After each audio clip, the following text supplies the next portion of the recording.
I thought my wife was losing her mind until I realized it was me. The first time I noticed something was off, it was her laughter. Not the joyful kind, low, halting, like something breaking apart. I'd hear it late at night, always coming from the living room. When I asked her about it, she'd shrug and say she hadn't laughed at all. Stress maybe, she offered. You've been working so much. She wasn't wrong. I'd been pushing myself hard at the firm, burning through 12-hour days. But it wasn't just the laughter. Small things started piling up, missing books, rearranged furniture, lights left on when I knew I'd turned them off.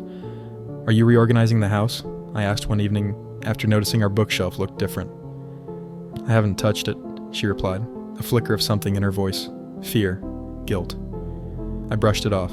The tipping point came last Tuesday. I woke up at 2:47 a.m. to the sound of scratching. My wife wasn't in bed. I found her in the basement, crouched over the floor, carving something into the concrete with a screwdriver. What the hell are you doing? I demanded. She turned slowly, startled, like she hadn't even realized I was there. Her eyes were wide, red-rimmed, her hands trembling. I don't know, she whispered. I pulled her away and brought her back to bed, trying to convince myself it was sleepwalking or stress. But something about her face, the haunted look, like she was afraid of herself, made my skin crawl. The next day, I searched the house while she was out. That's when I found the tapes, 12 unmarked VHS tapes, crammed into a shoebox in the attic. The first one I played made my stomach drop. It was me, sitting at my desk, typing, eating dinner, sleeping. Hours of me, filmed from angles that didn't make sense, inside my office, my car, our bedroom. On one tape, I was sitting on the couch, turning my head sharply as if I'd heard something. The camera panned to the doorway where my wife stood, holding the screwdriver from the basement. I confronted her that night.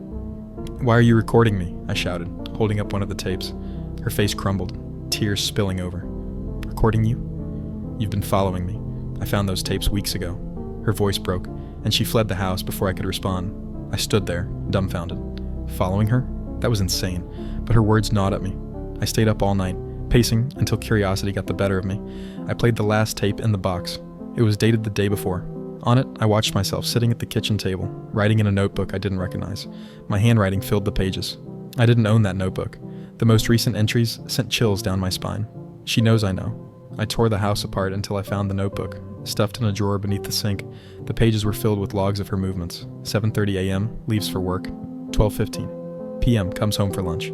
Doesn't see me watching. I couldn't remember writing any of them. My hands trembled as I flipped to the last page. Tomorrow she'll leave. Don't stop her. The next morning, her side of the closet was empty.